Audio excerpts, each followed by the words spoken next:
일단 변경사항이 있으니까 공지사항부터 얘기를 할게요. 저희 수업 시간이 이제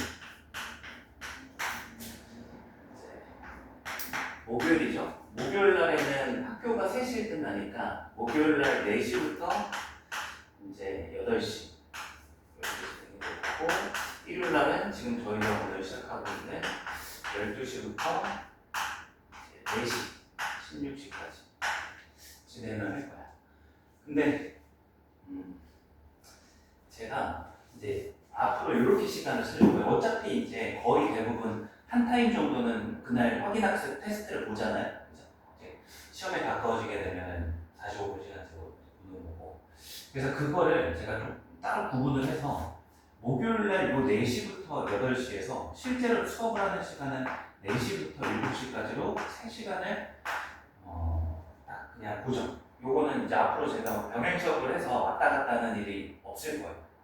일부러 이제 그렇게 한 거고. 그럼 원래 이제 여기에 뒤에 1시간이 깔려 있잖아요. 그렇다고 이게 없는 건 아니고 테스트를 볼 건데, 테스트를 보기 전에 어느 정도 학습 성취가 이루어지지 않았다 그러면 요걸 바로 이어서 안 보고 약간 보충 같은 걸 와서 그때 보는 걸로, 형식적으로만 테스트를 보는 게 아니라 준비가 안 됐고 숙제가 미비하면 조금 더 하자 이거지. 따로 시간 날짜를 구분을 해서. 무슨 얘기인지 이해되죠? 숙제를 해오고 수업 시간 앞에 3시간 안에 어느 정도 학습이 됐으면 바로 연이어서 테스트를 보고 가면 되는 거예요. 근데 이전하고 크게 달라지는 건 없어요. 만약에 여러분들이 잘만 하신다면 그냥 요렇게 수업이 끝날 수도 있는 거죠. 근데 이제 그렇지 않다면 이제 여기에서 4시부터 7시는 수업을 하는 거고, 7시부터 8시에 요게 이제 보통 테스트를 볼 텐데, 이 테스트가 미비하다. 그럼 이때 이제 밀린 숙제를 하시고 언제 오시면 되겠어요? 이제 목요일 같은 때를 기준으로 보면 토요일 날 토요일 3시에 이제 보충을 와서 하는 거죠. 그래서 이번에 조금 제가 바꾼 게 수업 조교 선생님은 없어요. 근데 토요일 날 보충을 도와주시는, 우리 계속 도와주시던 선생님이잖아요. 그래서 그 선생님이 이제 토요일 날 나올 거고, 저도 시간 되면은 토요일 날 이제 한 시간 나올 거고. 이렇게 하시고, 그럼 일요일도 마찬가지죠. 일요일도 시간을 12시부터 3시, 요 시간을 수업 진도 시간이라고 이제 진도 나올 거고, 진도 나올 거고, 그 다음에 뒤에 딸려있는 3시부터 4시까지 요게 또 마찬가지로 확인학습으로 테스트를 진행할 건데, 요게 그날 미비하다. 그럼 바로 테스트를 보는 게 아니라 일요일 같은 때에는 여러분들 입장에서 수요일날 학교에 후에 오는 게 좋겠다. 그죠? 수요일 같은 때에 4시부터 시간은 구애 없이 와가지고 하는 거죠. 그래서 정규 수업 시간은 목일이지만 만약에 수업 진행을 하면서 부족함이 있다 그러면은 저 2번의 날짜에 올 수도 있는 거고, 숙제를 잘해오고 하면 2번의 수업이 끝나는 거고, 이렇게 합시다. 요거는 이제 좀 지켜야 돼요. 아이고, 안 보시죠?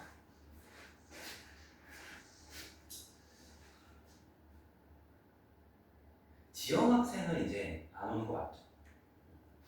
연우 학생도 같이 갔나 그러면? 아닌데? 또 등록은 했잖아, 그죠? 왜 등록했지? 이런 생각. 분명히 제가 목요일까지는 서로 대화를 했거든요. 근데 그 뒤로 또 읽지도 않고 답장이 없네. 전화도 안 받고. 일단은 시작이 됐으니까 저희끼리 한번 해봅시다. 자, 이제 수업 진행을 한번 해볼게요. 교재는 이제 미적분 한 번 하셨나? 처음 하시나? 처음 하시고 한 번 하셨다 그랬죠, 그죠? 이제 이름으로 봤을 때는 여러분들 입장에서 미적분이 많이 들어갔죠. 뭔가 되게 거창한 내용이 있을 것 같고, 그죠? 근데 제가 보기에도 약간 거창한 내용인 것 같긴 해. 수험과 다르게 흐름이라는 게 있어요. 여기는 약간 제 느낌에는 이제 제가 그렇다는 게 아니라 비교를 하자면 대수에 비해서는 약간 소설 같은 느낌이 있어요. 연기성이 있다는 거 다음. 개인적으로 또 누군가는 이런 거를 좀 재미있게 느낄 수도 있겠다라고 느꼈습니다. 일단 크게 큰 챕터부터 한번 정리를 한번 해볼게요. 첫 번째 챕터는 함수의 극한과 연속을 배우죠. 애초에 배경 자체가 함수예요, 함수. 함수 안에서 이제 들어가는 거죠. 두 번째 파트가 미분법이에요. 미분. 그리고 세 번째 파트가 적분입니다. 그래서 통상적으로 뭐 당연한 소리겠지만 미분 한 절반 정도까지가 여기가 중간고사가 되고 미분 활용부터 적분 활용까지 여기가 이제 기말고사에 해당하는 거다라고 생각해 주시면 돼요. 크게는 세 가지 파트. 근데 제가 이제 간단하게 썼지만 이 미분이라고 하는 것도 결국 함수의 미분이에요. 함수의 미분. 그러니까 이제 사실상 이 단원 자체는 모든 배경이 함수인 거죠. 이해되시죠, 그죠? 그러면 이제 딱 시작하기 전에 여기는 스토리가 있다 그랬는데 처음부터 나가는 게 아니라 제가 미분에 약간 맛만 보여드릴게요. 이건 맛만 간단한 이제 교양적 설명이다라고 생각해 주세요. 미분이 뭐냐면 어떤 y는 fx라고 하는 녀석이 있었을 때 이제 이 함수의 그래프를 제가 그냥 임의적으로 이런 식의 그래프다라고 뭐 가정을 한번 해볼게요. 그래서 여기에서 이제 정의가 되는 게 뭐가 정의가 되냐면 평균 변화율이라는 게 정의돼요. 평균 변화율. 평균 변화율이 뭐냐? 이제 이렇게 정의가 되어 있어요. 이 책에도 그렇고 모든 교과서에 이렇게 되어 있어요. b-a분의 fb-fa로 이 평균 변화의 정의가 돼요. 이건 우리가 여기서 정의한 게 아니라 여러분들이 알고 있는 거예요. 나래 박사 한번 봐봐요. 이게 뭘 의미하는 거죠? 너무 잘했는데? 기울기잖아. 이 분모가 뭐예요? A와 B의 별량이라고 하죠. 별량이라는 말 처음 들어봐요? 그 변화의 크기를 줄여서 별량이라고 그래요. 물리에서도 그러잖아. 그럼 얘도 뭐예요? 얘는 이제 그러면 A와 B의 별량이니까 이걸 X의 값으로 놓고 보면 X의 별량의 의미를 갖게 되는 거야. 이해됐죠? 그럼 분자 얘는 뭐의 별량이 되는 거예요? 그렇죠. FA, FB는 Y 값이죠, 그죠? 그러니까 얘는 Y의 별량이 되는 거예요. 그래서 Y의 별량을 X의 별량으로 나눴으니까 얘가 방금 나리 학생이 얘기한 뭘로 되는 거죠? 기울기로 되고 원래 이런 변화율인데 그게 기울기로 표현이 되는 거예요. 이해할 수 있어요? 오케이. 자, 그럼 제가 이걸 그림상에 한번 나타내 볼게요. 여기 정도를 제가 X값을 A라고 한번 나타내보고 여기 정도를 B라고 한번 나타내보면 얘가 뜻하는 바는 요 별량을 요 별량으로 나눈 거니까 요 기울기가 이 평균 변화율이 되는 거야. 이해할 수 있겠어요? 이해되시죠? 그죠? 그러면 미분이라고 하는 태초의 이제 아주 근본적인 개념은 정확하게는 미분 계수예요. 얘는 그럼 이제 앞에 풀네임을 써드릴게요. y는 fx에서 x가 a에서 b로 변할 때, 그러니까 이 말이 있어야 이 평균 변화율이 이제 정의가 되는 이게 배경인 거죠. 여기에서의 평균 변화율 이해됐어요, 그죠? 그러면 이제 여기에서는 어떤 말이 이제 추가가 되냐면 얘를 유사하게 만들 건데 y는 fx에서 x가 a에서 의 순간 변화율이에요. 순간 변화율. 그 뭐만 위하고 아래가 뭐만 달라졌어요? 용어가? 얘는 순간이고 얘는 뭐죠? 평균. 이 차이가 뭘 뜻할까? 이 차이가 여기서 이렇게 나는 거지. A에서 B로 변한다고 했는데 얘는 그 변화가 아니라 뭘로 딱 한정돼 있어요? X가 A의 시점으로 한정돼 있죠, 그죠? 그럼 이게 왜 이제 개념이 어떻게 달라진 거냐면 이 두 개, 이 변화율이긴 하니까 무조건 두 개의 지전 대상이 있어야 될 거 아니에요. 비교 대상이. 변화라는 건 처음과 끝이 있어야 될 거 아니에요. 그죠? 근데 한 시점에서의 평균 변화는 어떻게 있고요? 이게 새로운 개념이 아니에요. 여러분들 운전 같은 거 할 때 아니면 물리 같은 거 할 때 속도 이런 거 배우잖아요. 그죠? 그러면 분명히 이 속도를 측정할 때 처음과 끝이 있단 말이에요. 그거 알아요? 그 교통법규에서 카메라가 아빠 차 타봤잖아요. 이런 말 하면 안 되나? 또 이게 일반적이지 않을 수 있으니까. 뭐 그냥 차를 타고 가다가 고속도로 같은 데서 카메라가 찍히잖아요. 그 원리가 뭔지 알아요? 어느 시점에 가서 카메라가 탁 찍어요. 그러니까 앞선 카메라가 있는 거예요. 그러다가 한참 뒤에 한 10m 뒤에 카메라가 있어서 그 10m 간격의 시간을 재는 거예요. 그러니까 어떤 차는 갑자기 얘가 10m를 1초 만에 왔어? 그럼 얼마만큼 속력으로 온 거예요? 초당 10m로 왔거나 이렇게 측정하는 거예요. 되게 원시적인 방법인 거죠. 따지면. 이해되시죠? 그죠? 그럼 순간 속도라는 건 뭐예요? 도대체 순간 속도라는 건 어떻게 측정하는 거죠? 여러분들한테 순간 속도라는 용어가 낯설지 않죠? 안 들어본 거 아니잖아. 그게 사실상 여러분들이 배우지 못했지만 다 이해하는 필요가 있는 거예요. 그래서 어떤 개념으로서 이 순간을 정의하냐면 분명히 이 변화율이라고 하는 개념 자체가 시작과 끝이 없으면 정의되지 않는 개념이에요. 그러니까 시작과 끝이 두 개가 있어야 되는데 여기 시작과 끝이 있어요, 없어요? 없는 거죠. 그럼 순간적으로 이 속도 같은 걸 변화율을 측정하는 건 어떤 개념이냐면 이 A와 B를 어떻게 해버리는 거예요? 굉장히 가깝게 되게끔 만드는 거예요. 그래서 흔히 레이저건으로 이제 순간 속도를 측정하는 게 이런 거 있잖아요. 아까 얘기했던 거는 되게 원시적인 방법인 거고 총같이 생겨가지고 탕 쏘잖아요. 걔가 순간적으로 한 여러 번 이렇게 탕 이렇게 빛을 쏘는 거예요. 왔다 갔다 하는 거예요. 몰랐어요? 어찌됐든 이제 여기에서 잠깐만 불필 좀 꺼요.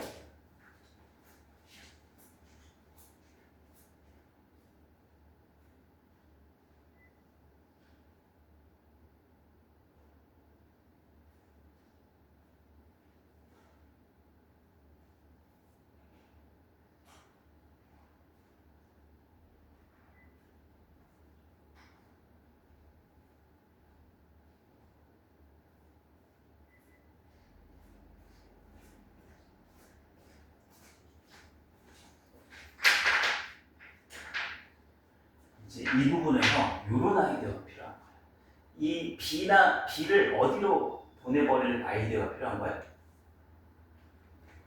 A로 보내버릴 필요. 굉장히 딱 정해진 AD가 아니라 A는 왜냐면 이제 A에서의 순간 변화니까 얘는 고정시켜놓고 B를 어떻게 해버리는 거예요? A에 굉장히 가까운 값으로 보내버린 다음에 얘를 평균 변화를 정의하면 순간 변화의 개념이 발생하는 거예요.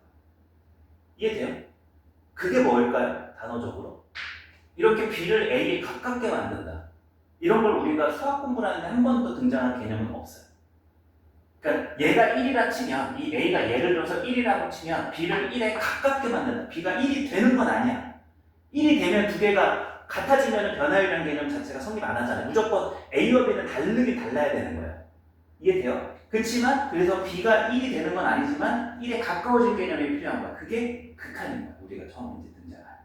그래서 이 미분이라는 정의 자체를 배우려면 뭐가 필요한 거예요? 이 극한이라는 개념이 1차적으로 직관적으로 일단 필요하다는 얘기를 드립니다. 이해됐어요? 그래서 이제 미리 이제 얘기를 한 김에 제가 이제 평균 변화의 식을 이렇게 적어드렸죠. 이제 이것도 나중에 한 이제 다음 주 이번 달 말일까요? 이번 달 말 안에는 얘를 배우게 될 텐데 쓰고 시작합시다. 얘를 다 한 김에. 그래서 얘를 리미트라는 개념으로 써. 이제 극한의 이 영단어가 리미트잖아요, 그죠? 그래서 정확히 쓰면 LIM 이렇게 쓰는 건데 이렇게 쓰시는 분은 거의 없어요. 그냥 대충 쓰시면 됩니다. 이렇게 쓰셔도 됩니다. 그래서 이제 리미트 이제 우리가 알고 있던 B-A분의 FB-FA라고 하는 평균 변화를 해서 B만 어디로 보내버리면 되는 거예요? A로 보내버린다라는 요 기호가 앞에 평균 변화 앞에 추가가 되면 얘가 순간 변화의 의미를 갖게 됩니다. 그리고 이 순간 변화의 의미가 너무 중요하니까 얘를 이름을 달리 또 얘기하는 것뿐이야. 뭐예요? 얘의 이름이 미분 계수 이렇게 얘기를 하는 거죠. 그래서 이제 뭘 정의했어요 제가? 이제 제가 그냥 대충 설명드린 게 아니에요. 이 단원에 하나도 빠짐없이 가운데 정의를 해드린 거예요. 얘가 원래 본래 이름은 순간 변화율인데 얘가 미분계수라고 하는, 그래서 한자로 얘기하자면 이제 미자가 뭐예요? 작을 미, 나눌 분을 뜻하는 거예요. 작게 나눈다 이거죠. 변화를 뜻하는 것 같아요. 한자로 봤을 때. 그래서 이제 얘가 미분계수가 되고 얘가 워낙 중요하니까 이름을 새롭게 정의하고 기호도 새롭게 써줘. 그럼 얘는 f라는 함수에서 x는 a에서의 미분계수인데 함수값하고는 다르니까 구분하기 위해서 점 하나를 이렇게 됩니다. 그래서 읽기는 f 프라임 a고 이렇게 있는 거죠. 이해됐죠? 그러면 제가 이런 얘기도 한번 해드릴게요. 얘가 왜 중요하냐? 그러면 이게 이런 스토리를 가지고 있기 때문에 이제 극한부터 출발을 할 건데 제가 약간 조금 제 나름의 이제 설명을 또 한번 해볼게요. 그거 기억나요? 제가 이 y는 fx라는 일반적 함수에 대해서 이런 소리를 그래도 한 두세 번은 했잖아요. 이제. 기억하실 거예요. 함수를 제가 뭘로 본다고 그랬어요? 원래 함수의 정의가 뭐예요? x의 값에 따라서 y의 값이 유일하게 정해지는 혹은 대응되는 관계. 기억나세요? 근데 그게 함수를 제가 우스갯소리로 뭐라고 표현한다고 했어요? 기억나요? 수학자들이 생각한 진리다. 기억나시죠? 그래서 이런 얘기가 이제 이어져요. 미분하고. 미분이 왜 이렇게 이제 등장하는지. 이게 이 세계사를 바꾼 개념이잖아요. 어떻게 보면. 근데 이런 개념이 창작된 개념이 아니라 본래 인간이라면 다들 사용하고 있던 감각적인 것을 그냥 명명한 것 뿐이에요. 제가 봤을 때. 자, 설명 한번 드려볼게요. 이런 건 제가 예시 들었던 걸 기억나요? 아니면 이번에 이걸로 해드릴까? 원래 이제 특강 때 요거 한 얘기를 한 6월 초인가? 한 3주 전인가? 그 스페이스 X라는 회사 알아요? 몰라요? 일론 머스크라는 사람은 알죠? 우리를 화성에 보내려고 하잖아요. 그죠?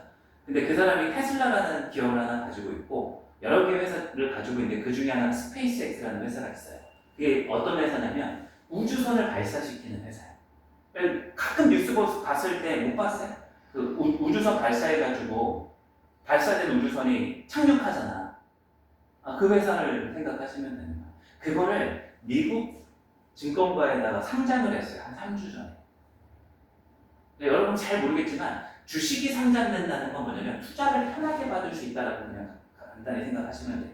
투자를 편하게 받게 되면 기업이 기업 활동하기에 굉장히 유리해져요. 그리고 기업 가치가 순간적으로 막 올라가게 돼요. 이 정도다. 그 정도만 아시면 돼. 그래서 저도 이제 관심이 있으니까 한번 몇 주를 타봤어요.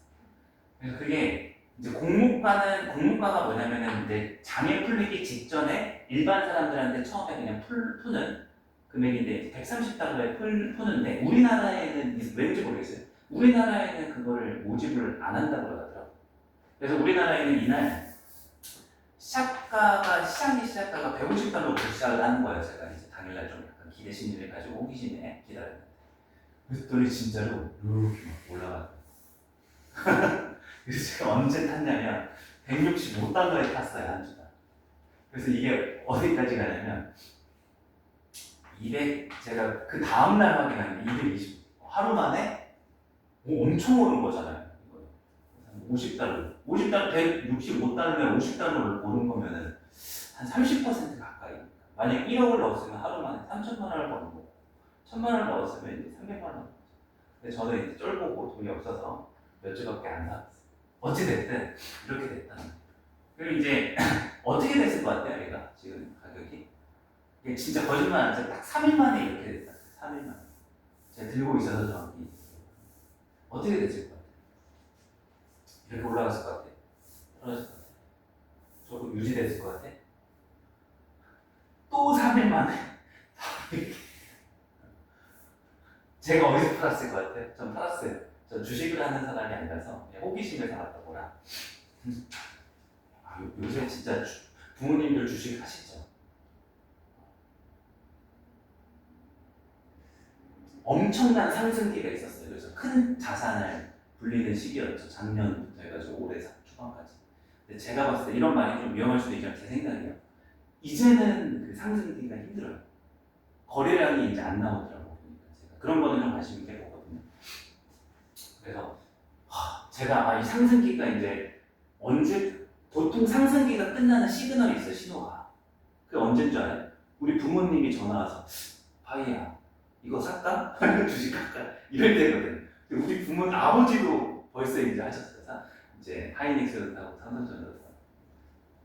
근데 지금은 이제 너무 많이 올라서 앞으로의 상승은 좀 힘들고 지금 요새 하락세요. 엄청 하락세. 뭐 투자는 개인의 판단이죠. 어찌됐든 저는 이제 호기심에 스페이스 X나 완전 도박판 같죠, 이거는. 이거 여기서 산 사람들은 얼마야? 이게 알아요? 이제 상승보다 하락이 진짜 위험해요. 여기서 만약에 샀으면 70 여기가 이제 진짜 150달러까지 내려오더라고. 한 3, 4일 만에. 다시. 저는 160 그래도 나는 손해는 안 봤어요. 저는 165에 올라타서 여기 아쉬워요. 175에 팔았어요. 한 주당 10달러 이득을 본 거죠. 그래서 어디서 팔았어야 되는데 여기서 어떤 심리였을까요? 제가 왜 떨어지지? 다시 오르겠지? 이러면서 기다렸던 거죠. 근데 떨어지고 떨어지고 그래도 잘한 건 이걸 계속 들고 있었으면 이렇게 됐을 거예요. 그 뒤로 이제 지금은 150달러에서 조금 시간이 한 3주 정도 지났는데 살짝 올랐다가 다시 이제 지금 요새 더 떨어졌죠. 지금 오늘 날짜 어제 제가 확인해봤거든요. 146달러까지 내려갔다. 아무튼 이래요. 그러면 이제 이런 얘기를 했는데 왜 했냐면 왜 했는지 알죠? 이제 이 가로축이 무슨 축이에요? 스페이스X의 이 가격을 요 선이 무슨 축이에요? X축이죠. 근데 내용으로 봤을 때 얘가 시간인 가로축 X축이잖아요. 그죠? 그죠? 그러면 이제 요 세로는 무슨 축이에요? 스페이스X의 가격이죠. 한 주당 가격. 이해되시죠? 그죠? 그럼 이제 제가 이 그린 이 곡선이 어떤 개념인 거예요? 이 곡선이 함수의 그래프잖아. 그죠? 그럼 제가 이 함수를 기억할 거예요. 이 함수를 알고 있는 사람은 전지전능하다고. 그죠? 함수를 알고 있었으면 공부를 할 필요가 없어요. 여기서 뭐 하고 그냥 하고 여기서 뭐 하고 기다렸다 여기서 뭐 하고 여기서 이것도 안 먹을 거예요. 왜 부족해? 이득이라고 해놨죠. 여기서 다시 뭐 하고 팔고 여행 가야지 이제 지금은. 그죠? 무슨 근데 이걸 함수를 아는 사람이 있어요? 없어요?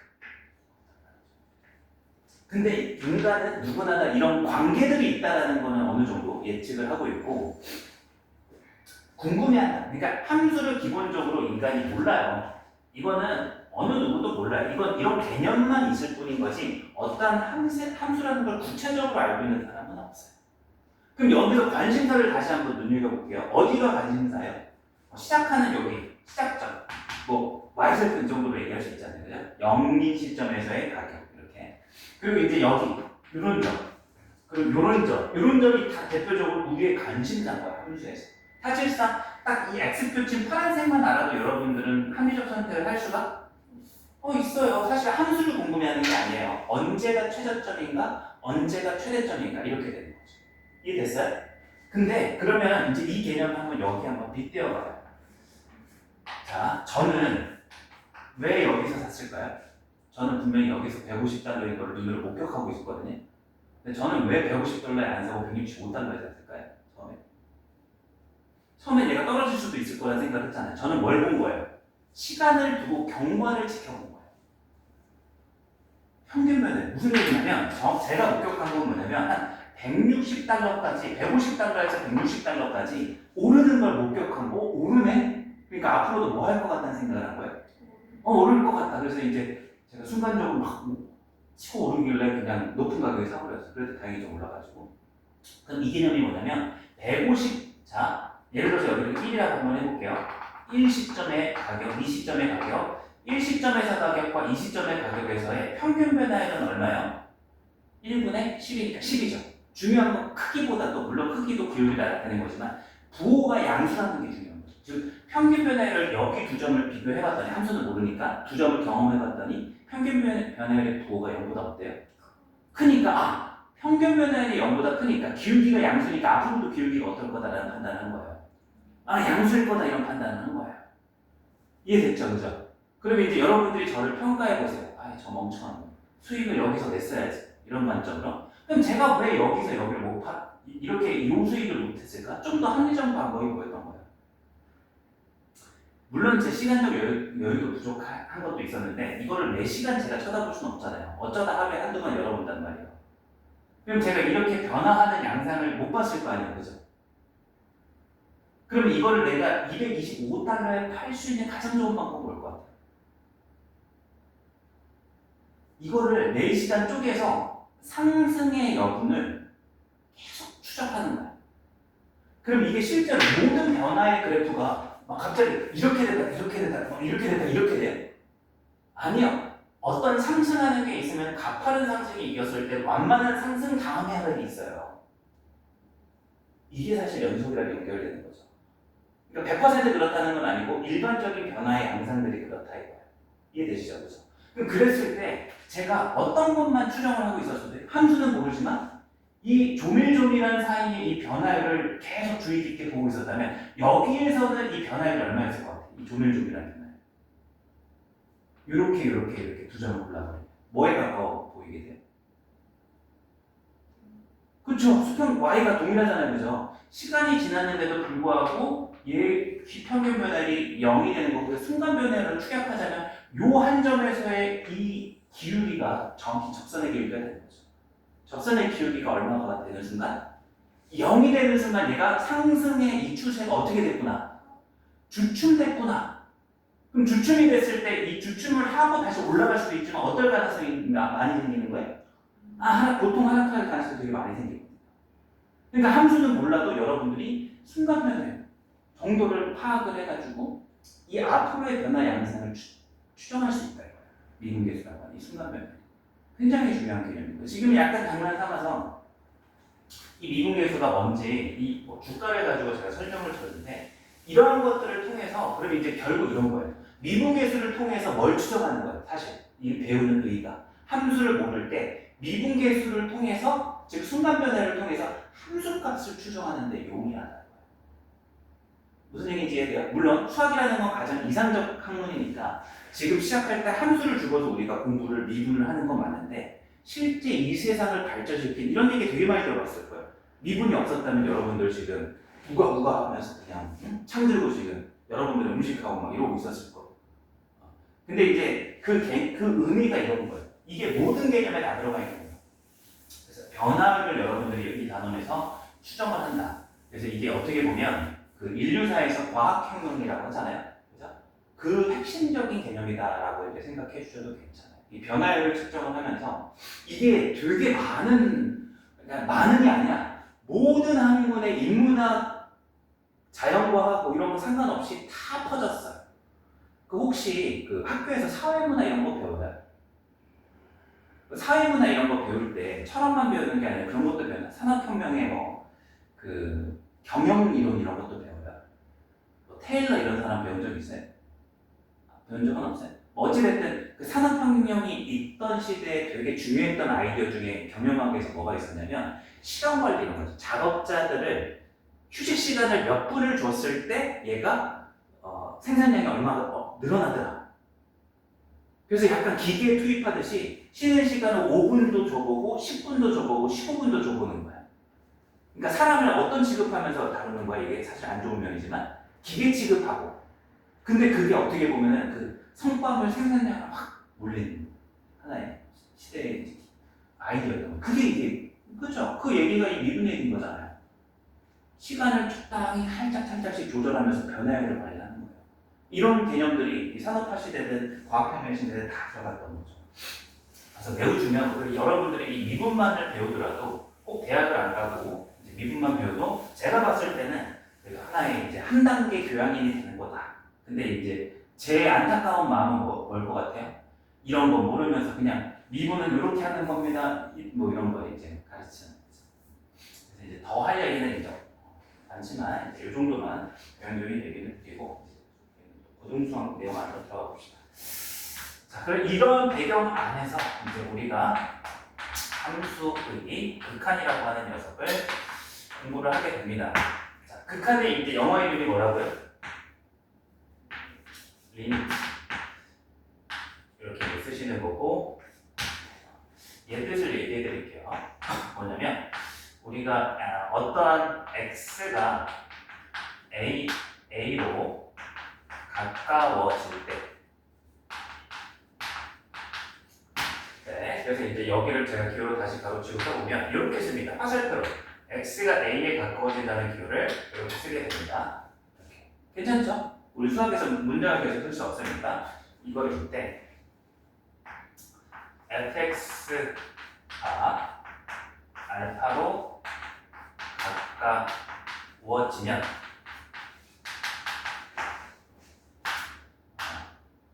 y는 fx는 x는 a에서 요거의 약속 수명한다 라고 약속을 할 거야. 이제 정리를 하는 거야. 그래서 이거를 기호를 뭐라고 나타내냐면 이제 두 가지 패턴이 있어요. 보통 x가 a에 가까워질 때 이면 명제 형식으로 써서 fx가 뭐에 가까워진다? 알파에 가까워진다. 이제 이렇게 쓰셔도 되는데 이거는 조금 보기가 편하지가 않죠. 두 번째 걸 훨씬 많이 씁니다. 리미트 좀 더 축여서 이제 극한을 의미하고 그 아래다가 독립변수가 움직이는 양상을 이렇게 써주시고 이제 fx의 이 녀석의 값을 알파다 이렇게 이제 써주는 거죠. 우리는 수학 공부를 할 때 등호로 연결시켜 나가는 게 익숙하다 보니까 요 내용을 화살표의 내용을 등호로 바꾼 거야. 근데 이제 오해는 해서는 안 돼. 리미트니까 극한의 개념이기 때문에 fx가 알파랑 같다는 거예요? 다르다는 거예요? 일단 기본적으로 다를 수 있다는 거예요. 같을 수도 있지만. 이해돼요? 그러니까 얘가 알파에 가까워지는 거죠. 가까워지는 거. 대표적으로 이런 개념 한 번만 써볼게요. 어떻게 적었냐? x가 2에 가까워진다. 이거 오해하시면 안 돼요. 이 x가 2라는 게 아니라 2에 어떻게 된다고요? 가까워진다는 거. 그럼 상상을 한번 해봐요. 2에 가까워지는 값 한번 해봐요. 1.99999 가까운 값 맞죠? 또는 2.00000001 뭐 이런 값을 생각하시면 되는 거예요. 그럼 이렇게 됐을 때 x의 제곱에 플러스 1은 뭐에 가까워지는 거죠?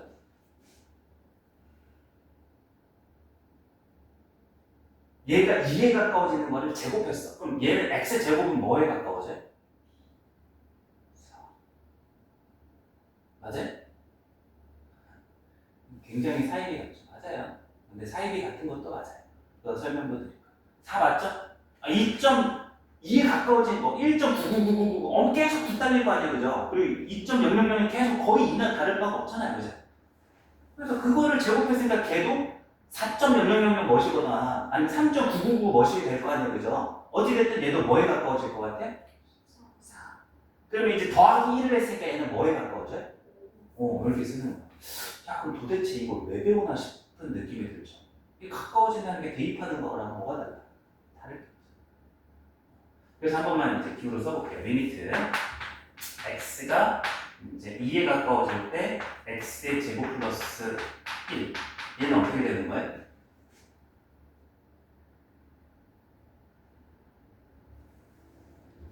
이렇게 써주면 되는 거예요. 이해돼요? 근데 제가 말하는 건 이걸 외우지 말고 그냥 절차적인 현상으로 받아들이지 말고 이걸 현상으로 받아들이면 되게 쉽겠죠. 극한 2를 대입하는 거랑 뭐가 달라 지금? 다를 게 없으니까 문제 푸는 건 전혀 어려운 일이 아니에요. 근데 의미를 지금 잘 따라와 주셔야 돼요. 이렇게. 근데 이런 거 어떤가? 리미트 이제 제가 더 많이 쓰는 경우를 많이 써볼게요. 1에 가까워질 때 x-1분의 x의 제곱 마이너스 1 이런 거. 자, x가 1에 가까워지면 얘는 뭐에 가까워지죠? 0에 가까워지죠. 얘 1에 가까워지면 뭐에 가까워지죠? 0.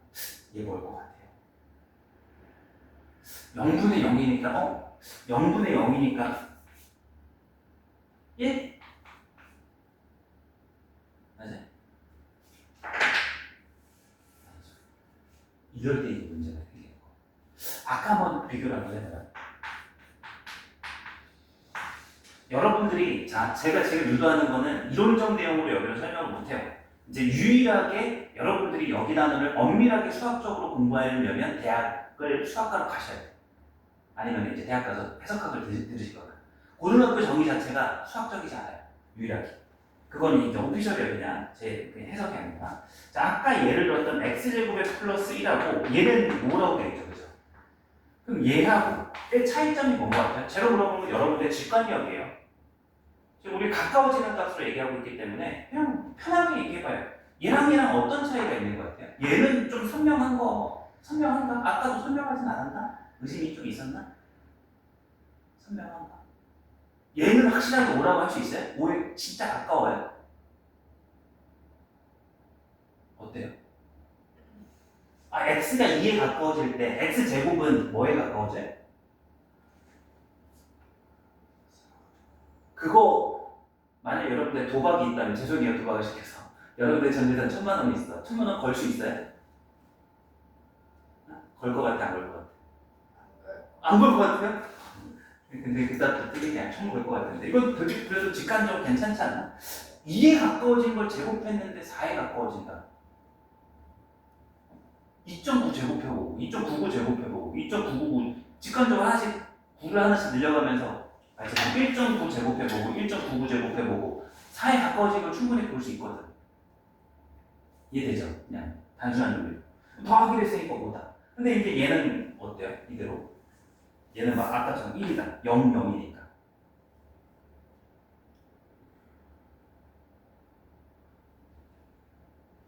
얘는 이제 틀렸죠?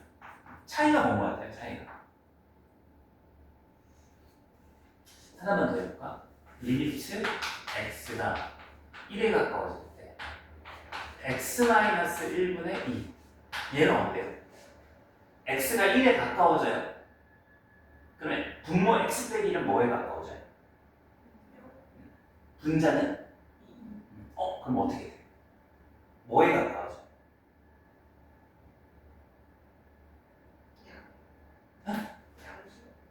양수? 그렇죠. 지금 하는 게 있잖아요. 여러분들이 지금 필요한 거예요. 굉장히 필요한 거예요. 문제 풀 때도. 주먹구구식으로 해나가야 돼요. 제일 중요한 거예요. 이 극한 쪽에서 제일 중요한 게. 자, 부호도 틀렸어요. 일단 얘가 음수일 수도 있어요. 왜냐면 1에 가까워지는데 얘가 1.0001 정도라고 생각하면 얘가 부호가 뭐가 될 수도 있고 양수가 될 수도 있고 맞아요? 1보다 큰 1에 가까워지는 게 있잖아요. 1.000001 그죠? 근데 1보다 작은 가까워지는 것도 있죠. 0.99999 0.999에서 1을 빼면 부호가 뭐가 돼요? 그럼 얘는 수렴할 것 같아요. 느낌상? 다시 비교해봐요. 느낌이 너무 중요하다면 이게 안 잡혀 있어서 이 단어를 어려워하시는 분들이 많아요. 자, 2를 x가 2에 가까워지는 걸 제곱했어요. 뭐에 가까워져요? 얘기를 되게 많이 하고 있는데 그럼 2.00000001을 제곱해도 4인 것 같아요? 1.999999를 제곱해도 4인 것 같아요? 맞죠? 그럼 5가 맞죠? 그럼 수렴하는 것 같아요? 수렴하는 거. 근데 얘는 값을 떠나서 이미 부호 자체가 얘는 1.000001일 때 부호가 플러스고 얘가 0.99999일 때는 부호가 뭐예요 지금? 이렇게 다르면 어떻게 정의가 돼요? 양수하고 음수가 같은 방법이 존재해요? 뭐밖에 없어요? 그때는 분자가 0일 때밖에 없죠. 그런 케이스가 아니에요. 이해되죠? 그죠? 그럼 얘는 수렴할 것 같아? 안 할 것 같아? 안 할 것 같아. 제가 너무 그냥 주입식이죠? 이것도. 느껴보라 이거를 그냥 받아들이지 말고. 그리고 하나 더, 부호도 그렇게 양쪽 방향에서 가까워질 때 다른 거 느껴졌어요? 근데 부호뿐만이 아니라 얘가 그럼 예를 들어서 이제 1.0000001이라고 한번 해볼게. 0.00001 정도로 생각을 간편하게 해볼게요. 분모가 0.0001분의 2가 되네. 뭐가 돼요? 이 값이 얼마야? 0.0001분의 2가 얼마예요?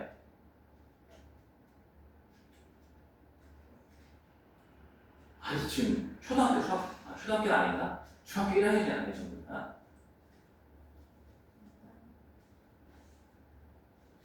그쵸? 여기에다가 하나, 둘, 셋, 넷 만을 곱해야 분모가 1이 되죠.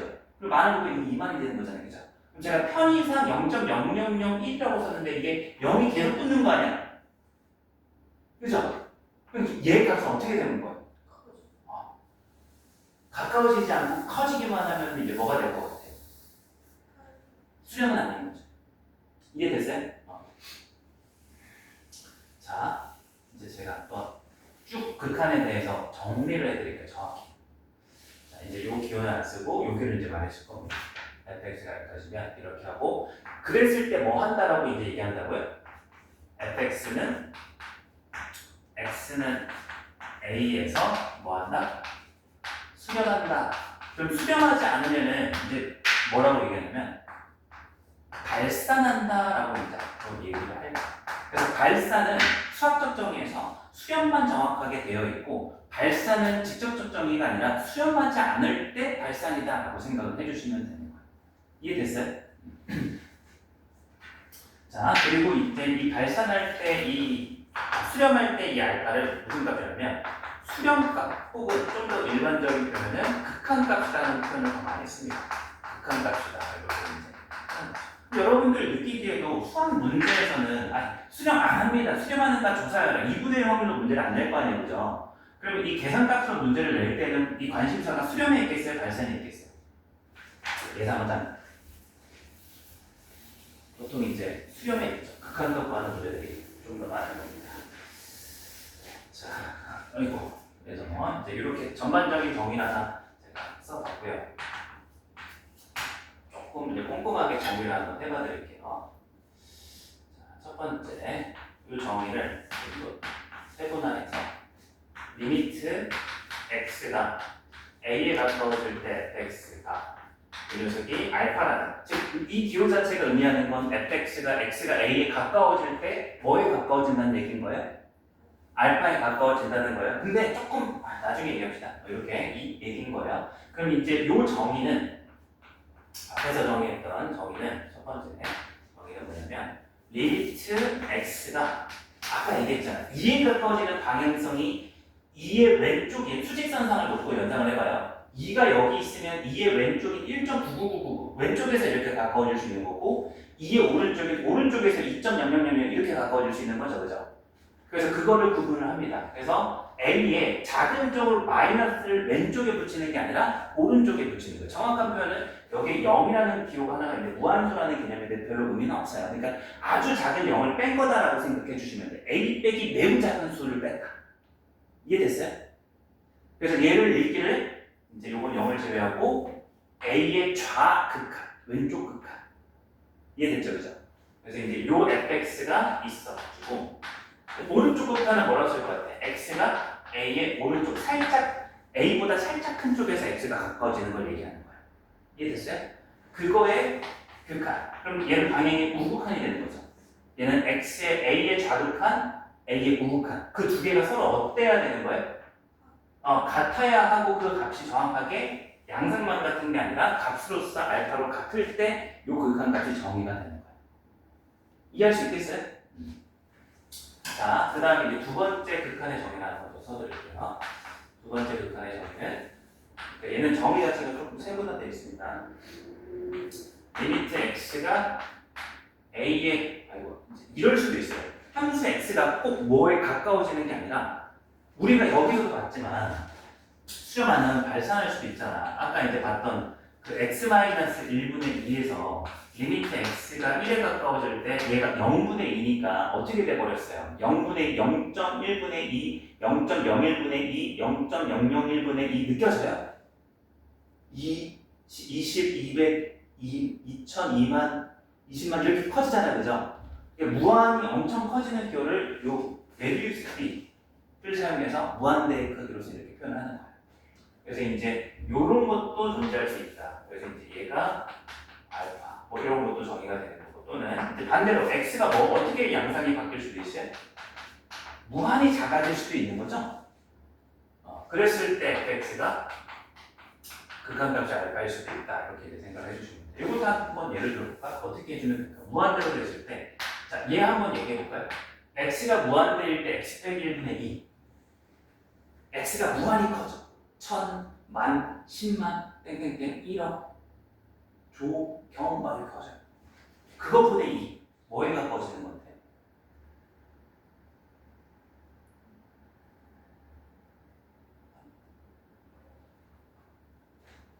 아니, 빼기는 의미 없어요. 10이라고 생각해봐. 9분의 2.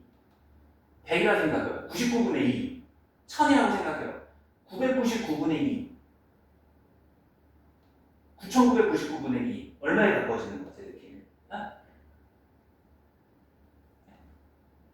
진짜 이 극한 파트는 있잖아요. 초딩 수학이에요. 그러니까 어렵게 생각하지 마세요. 이 직관력이 너무 중요한 단어예요. 얘는. 왜냐면 유일한 해법이기 때문에. 왜 엄밀한 수학을 안 배운다고 이 단어는 미리 예고하지만 이게 유일한 여러분 해법인 거야. 자, 0에 가까워지는 게 안 느껴지나? 9분의 1, 99분의 2, 999분의 2. 분자는 2로 고정되어 있는데 분모가 계속 커지잖아.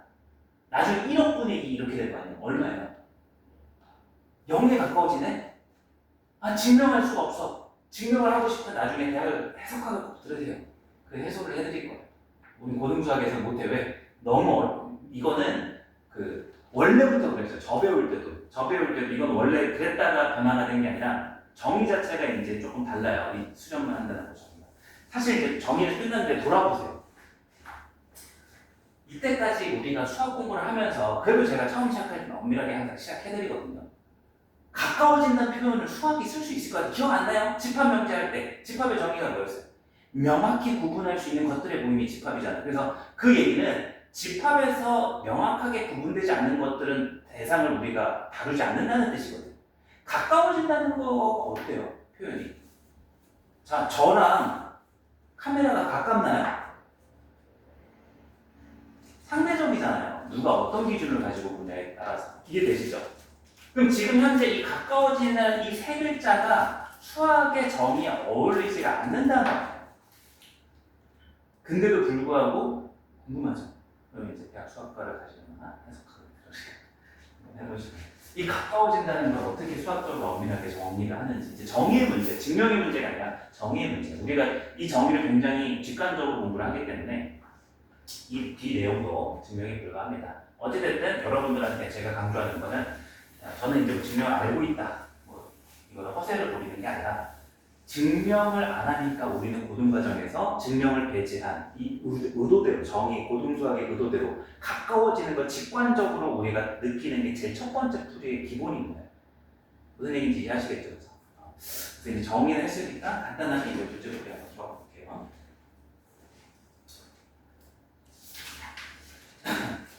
자, 페이지, 아이고, 이제 미분계수 정의부터 해서 이제 극한을 끌어왔는데, 페이지 16페이지 한번 가볼게요. 그리고 제가 많이 넣긴 해요. 이 책을 전국 단위로는 되게 많이들 거예요. 상위권 위주 학생들이 이 책을 많이 보긴 하잖아요.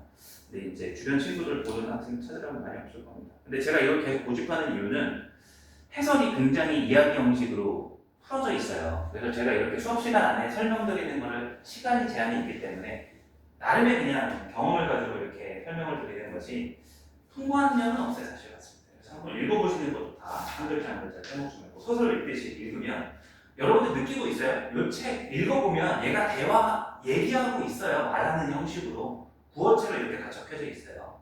자, 한번 가볍게 읽어보시면 하나의 선생님이 또 될 수 있습니다. 여기 이 책에 보면. 자, 그 16페이지 한번 보시면 이제 네모 파란색 박스만 한번 읽어보고 정리해 볼게요. 함수의 정리. 제목은 함수의 수렴 이렇게 되어 있죠. 가로 1번 읽어봅시다. 함수 fx가 x는 x의 값이 a가 아니면서 x 값이 a가 아니면서 밑줄 치세요. 문제로서 중요한 건 아니고 개념으로서. 그러니까 극한의 개념 자체가 출발하는 독립변수 입장에서는 x는 무조건 a에 가까워지는 거지 a는 아닌 거예요. 괜찮죠? a는 아닌 겁니다. 한없이 가까워질 때 fx의 값이 일정한 l의 값이 한없이 가까워지면 함수 fx는 대문자 l로 수렴한다고 한다. 아까 적은 거랑 다를 바 없죠, 그죠? 확인입니다. 그리고 이때 대문자 l을 함수 fx의 x는 a에서 무슨 값 또는 극한값 또는 극한이라고 하면 기호는 아까 적은 대로 이렇게 된다. 괜찮아요? 자, 가로 2번으로 넘어가 봅시다. 대신에 그럼 요 설명도 할게요. 자, 지금 이제 요 부분에서 밑줄을 쳤으니까 여기 부분에서 요 전제가 x는 a가 절대로 될 수 없다는 거예요, 정의 자체가. 근데 얘는 가능해요. 문제를 잘 묻진 않아요. 그래서 얘 안에서는 정말로 fx가 알파일 수 있어요. 아닐 때가 더 많은 건 맞는데 얘를 하나 들어주겠거든요. 그래서 리미트 x가 1에 가까워질 때 함수 fx가 있잖아요. 뭐 함수 fx가 x 마이너스 x 너무 엎친가 이거는? 마이너스 x 플러스 2 이렇게 한번 해볼게요. 무슨 함수예요? 이거 소거하면 무슨 함수예요? fx가? 상수함수죠, 그죠? 제가 2라고 적어도 되는데 혹시라도 여러분이 함수 자체 그냥 2라고 생각할까? 함수로서 상수함수죠, 그죠? 그럼 x가 1에 가까워지면 얘에서 얘 빼니까 아무리 극한이라 하더라도 정확하게 이건 소거되는 거잖아요. 이해되시죠? 그죠? 그럼 얘는 2에 가까워지는 거예요? 딱 2인 거예요. 얘는 딱 2인 거예요. 그래서 함수값의 극한은 정말로 말 그대로 의미가 극한값일 수도 있지만 함수값일 수도 있어요. 리미트가 붙었다고 해서 다 극한값은 아닌 거예요. 의미가 개념적으로. 요 개념이 나중에 합성함수의 극한을 공부할 때 필요해요. 이거 아마 오늘은 안 되고 다음 시간 정도에 등장할 겁니다. 자, 더 읽어볼게요. 이제 가로 1번은 이렇게 마무리하면 정리가 되고, 가로 2번 함수 fx에서 x의 값이 한없이 커지거나 음수이면서 다시 x의 값이 한없이 커지거나 음수이면서 그 절대값이 한없이 커질 때, 말이 어려운데 이거예요. 그냥 무한대로 가거나 뭐 할 때? 마이너스 무한대로 갈 때. 그래서 그냥 밑줄만 혹은 밑줄 안 치고 x의 값이 한없이 커지거나 그 위에다가 메비우스 띠 하나 그려두시고, x의 값이 한없이 커지거나, 그래서 음수의 값이면서 그 절대값이 한없이 커질 때 마이너스 무한 메비우스 띠, 마이너스 무한대 이렇게 읽으시면 돼요. 이 기호를 의미하는 거예요. 이제 앞으로 우리가 문제를 풀 때는 이런 의미를 쓰지 않고 기호로 다 대체를 할 거기 때문에 이제 기호의 약속이다라고 보시면 돼요. 더 읽어보면 fx 값이 일정한 m에 한없이 가까워지면 함수 fx는 대문자 n에 수렴한다라고 하고 기호로 다음과 같이 나타낸다. 이제 이게 적혀져 있는 거나 이 발파를 m으로만 바꿔주시면 동일하게 이제 나와 있는 걸 볼 수 있을 거예요. 자, 이제 정의는 끝났습니다. 정의가 굉장히 중요하고요. 이걸 하나만 제가 추가할게요. 16페이지에다가 지금 방금 읽었던 파란색 그 네모칸 그 위에다가 공간 조금 있죠? 요 단어 하나 추가해주세요. 문장이 그 함수의 극한 정의라는 말을 추가해주고 가로치고 직관적. 여러분들한테 고등수학이 이 함수의 극한을 정의를 할 때 엄밀한 정의를 내세우는 게 아니라 굉장히 느낌적인 방식으로 조금 좋게 표현해봤다 직관적인 형태로 정의가 되어 있다. 우리는 이제 뭘 하는 거다? 약간 심리적으로 마음으로 다가가는 거다. 이렇게 생각해도 문제 수리로 맞을 거예요. 정의를. 자, 더 배울 게 없어요. 그래서 이제 함수의 극한 문제는요, 딱 두 가지로 분류할 수 있어요. 잘 안 나오긴 하지만 이렇게 직관적 정의만을 가지고 느낌으로 풀 수 있는 문제 부류가 하나가 있어요. 나오긴 합니다. 한두 문제 정도. 그리고 그렇다고 다 쉬운 건 아니에요. 어려운 문제들도 분명히 있어요. 그래서 문제풀이 한번 바로 들어가 볼게요. 다음 페이지 18페이지에 이제 1번. 그래서 함수의 그래프를 이용해서 다음 극한을 조사하시오라고 되어 있어요. 자, 그리고 이제 그래프도 이용할 건데 제가 이제 처음부터 얘기했던 거. 자, 얘 극한 조사 한번 해봅시다. x가 7에 가까워져요. 여러분 느껴야 돼. 6.99999, 7.000001, 그죠? x분의. 그럼 얘는 뭐에 가까워질 것 같아요?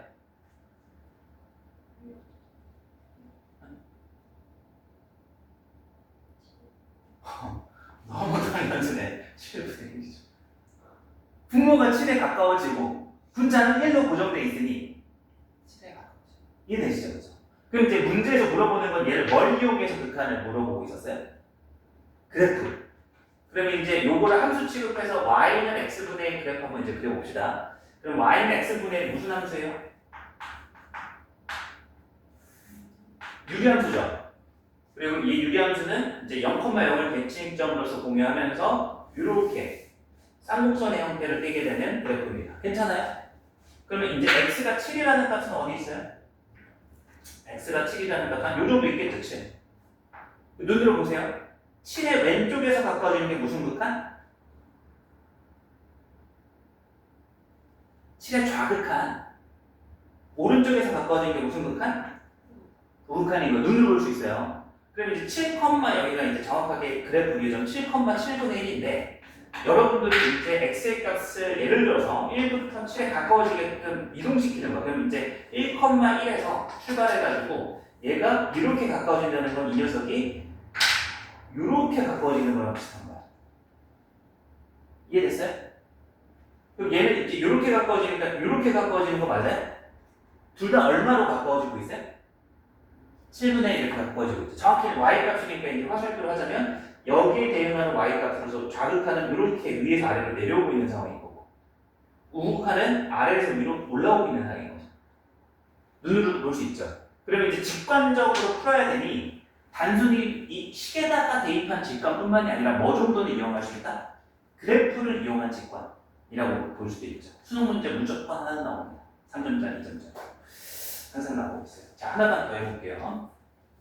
자, 2번 문제 속으로. 자, 리미트 x가 3에 가까워질 때, 아까 했던 거 나왔다. x 빼기 3분의 x의 제곱에 플러스 x의 제곱 마이너스 9. 얘는 어때요? 일단은 그래프 들어가기 전에 이 녀석의 직관 그냥 x가 3에 가까워져. 그럼 분모는 뭐에 가까워져? 0에 가까워지죠. 분자는 뭐에 가까워져요? 얼마야?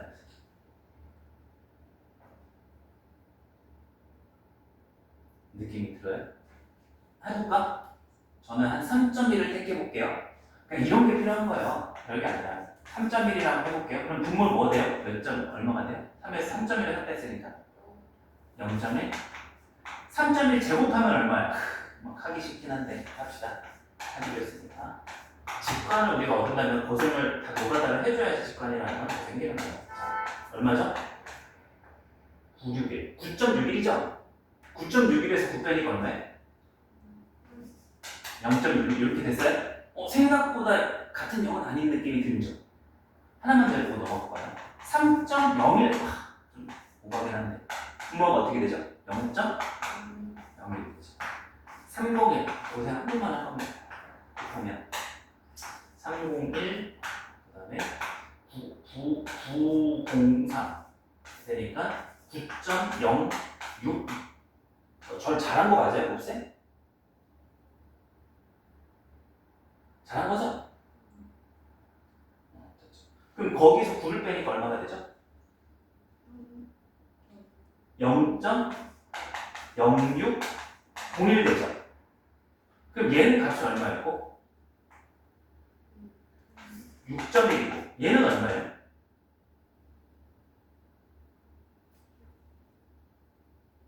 얘는 얼마예요? 6.1이 얼마에 가까워질 것 같아요? 0분의 0인데 0이 아니네요. 1이 아니네요. 그죠? 실제로 두 개만 해도 어느 정도 나온 거죠. 근데 이런 방금 했던 거랑 차원이 달라요. 왜 차원이 다른 것 같아요? 아까 기억나죠? x제곱 플러스 x가 2에 가까워질 때 x제곱 플러스 1의 극한 5 x가 7에 가까워질 때 7분의 1 너무 선명하잖아 직관적으로 그죠? 근데 얘는 왜 선명하지 않을까요? 직관적으로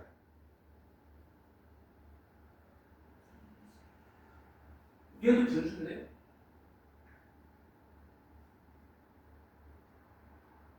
분모가 0으로 가기 우리 인간한테 느끼기에 0을 비교해 본 적이 있어요 우리가? 그러니까 실제로 비교해 보니까 0.1분의 0.601 막 이렇게 가잖아요 그죠? 우리가 이 비교를 해본 적이 있어요 없어요? 없어요. 그러니까 이 직관이라는 걸 사용해서 정의를 가지고 문제를 풀기로 약속을 했는데 이 직관력은 어느 정도의 수준에 머물러 있는 거예요 우리는? 사칙연산의 더하기 빼기 곱하기 나누기에서 그냥 다항식 계산 정도에 이제 머물러 있는 거죠. 분모가 0인 녀석의 직관력이 있는 우리가 사실 없다 보니까. 그래서 이제 이거는 이런 거 같은 경우는 어떻게 직관적으로 수식으로 좀 비교하기가 힘들죠, 그죠? 그래서 뭘 이용하라? 얘를 또 함수를 이용하라. 그럼 이제 여러분들한테 저는 좀 기대를 겁니다. 우리가 이제 고등학교 1학년을 거쳐왔으면 제가 적은 이 녀석의 함수의 식을 정리할 줄 알아야 돼요. 정리부터 다시 하고 들어갈게요. y는 x-3분의 x제곱 빼기 9라는 함수의 그래프를 그릴 겁니다. 그럼 그리기 전에 이 녀석이 뭘 검토하셔야 돼? 아무 말이 없으면 정의역이 뭐죠? 뭐지? 아주 기계적으로 나오죠, 그죠? 근데 분모가 0이면 정의가 돼요? 안 되죠? 그래서 정의역이 하나 빼줘야 돼. 뭐가 아니다? 그래서 0이 된 x가 뭐가 아니다? 3이 아니다. 괜찮아요? 그 x가 3이 아니라면 얘는 어떻게 돼요, 둘이?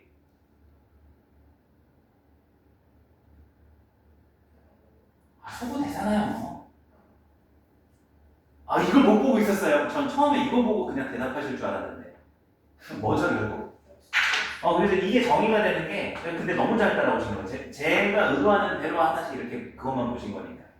자, 그래서 x 플러스 3이랑 같진 않아. 뭐가 다른 거예요? 뭐가 다른 거예요? 얘를 이렇게 쓸 수 있는 이유는 뭐예요? 분모가 뭐가 아닐 때 소거가 가능해요. 0이 아닐 때 분모가 아닐 때 0이 아닐 때 나눠지는 게 가능하잖아요. 그죠? 그래서 x는 3이 아닐 때에는 얘랑 같은 거죠. 그리고 얘는 3에서 정의되지 않으니까 3에서 함수값은 정의가 아예 안 된 상황이고.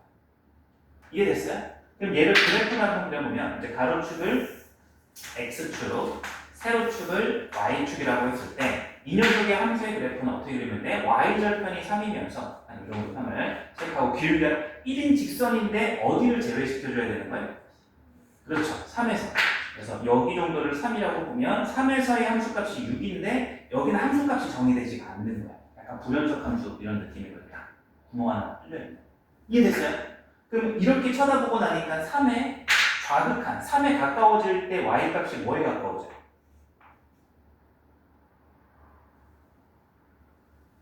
3에 가까워질 때 y값은 뭐에 가까워져요? 여기 6이잖아요. 그죠? 6에 가까워지죠. 3의 오른쪽, 우극한 뭐에 가까워져요? 6이 이렇게 가까워지는 걸 눈으로 보시는 거예요.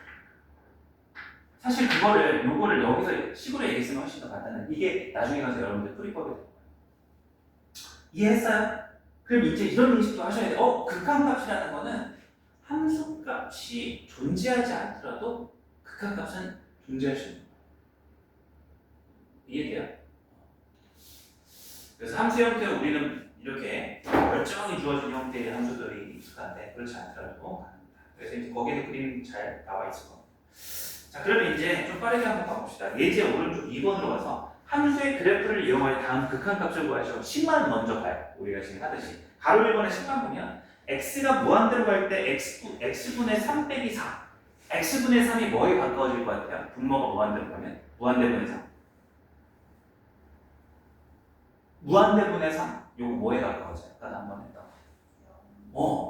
이거 너무 많이 나올 거니까 그냥 그 2페이지에다가 이렇게 하나 이것도 써놔요. 플러스 마이너스 무한대분의 상수는 뭐에 수렴한다? 별거 아닌데도 여러분이 자꾸 물어볼 때마다 까먹고 잘 대답을 못해요. 직관적으로 동의해요? 플러스 1억분의 상수. 상수가 아무리 커도 상관없어. 상수가 조여도 상관없어. 왜? 분모는 조보다도 훨씬 더 크게 증가할 거니까. 그래서 그 수 중에 제일 큰 수 단위가 뭐예요? 무량대수 보다 큰 게 있나? 잘 모르죠? 갑자기. 그래서 이제 답을 해볼게요. 1번. 0 빼기 4니까 뭐에 가까워지는 거야? 세종 극한값은? 마사니까 되는 거죠. 괜찮죠? 2번. x가 마이너스 무한대로 가네? 그러면 얘 뭐에 가까워질 것 같아요? 마이너스 무한대 플러스 1분의 1? 마이너스 무한대 플러스 1? 플러스 1이 의미가 있나? 무한이 작아질 건데. 네? 마이너스 무한대 플러스 1분의 1이잖아요. 직관적으로 느껴야 된다니까. 이거 직관적으로 안 느끼고 그냥 기계적으로 풀 거면은 나중에 하기가 분명히 생겨요. 또 어려운 것도 아니에요 이거. 마이너스 1억 더하기 1분의 1 마이너스 1조 더하기 1분의 1 얼마에 가까워져요? 0. 저거잖아. 뒤에 상수가 있든 없든 상관이 없어요. 근데 하나만, 아까 했던 리미트 x가 무한대로 갔을 때 x분의 3-4를 이렇게 수식의 직관적으로서도 극한을 해결할 수 있지만 함수의 그래프를 눈으로 볼 수도 있다. 그리고 이제 어떤 문제에서는 쉬운 문제지만 그래프를 주고 극한을 묻는 문제들도 그것이 더 많이 나오네요. 수능 모의고사에서. 그래서 이제 그래프까지 한번 해볼게요. 그럼 이제 얘도 유리함수 맞죠? 그럼 정근섭이 뭐하고 뭘로 바뀌었어요? 이 녀석 형태에서 x는 0, y축이 정근섭 맞죠? 그리고 y는 빼기 4, 이게 정근섭 맞아요? 그럼 이제 여기가 상수 양수니까 요렇게 이제 생기게 되는 거예요. 괜찮죠? 그럼 이러한 함수에서 이렇게 이 함수가 이렇게 생겼을 때 x가 무한대로 간다는 거니까 x가 어떻게 발전하는 거예요? 쭉 오른쪽으로 가는 거죠. 그러면은 얘가 그래프 따라서 y값이 이렇게 계속 나아가죠, 그죠? 근데 아무리 이 y값이 작아져도 얼마까지밖에 못 작아져요? 정근선이 마사까지가 높이의 y의 한계잖아요. 눈으로도 볼 수 있어요?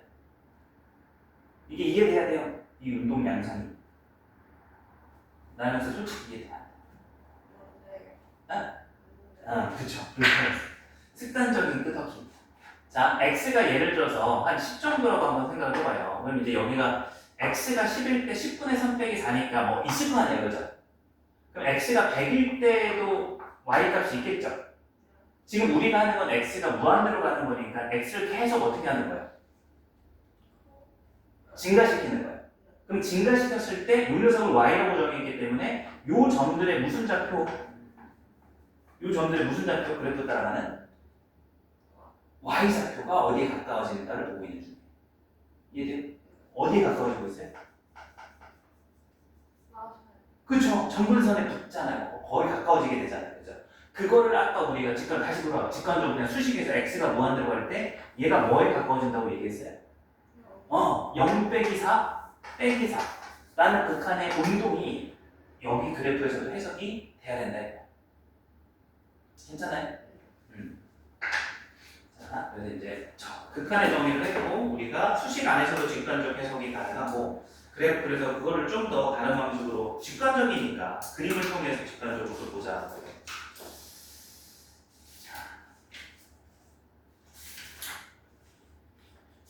조금만 더 가보기 전에 오늘 앞에서 조금 여러 이야기를 하긴 했는데 시간이 좀 너무 길어졌으니까 오늘 첫 시간이니까 조금 부담 없이 나갈 겁니다. 10분 정도만 좀 쉬었다가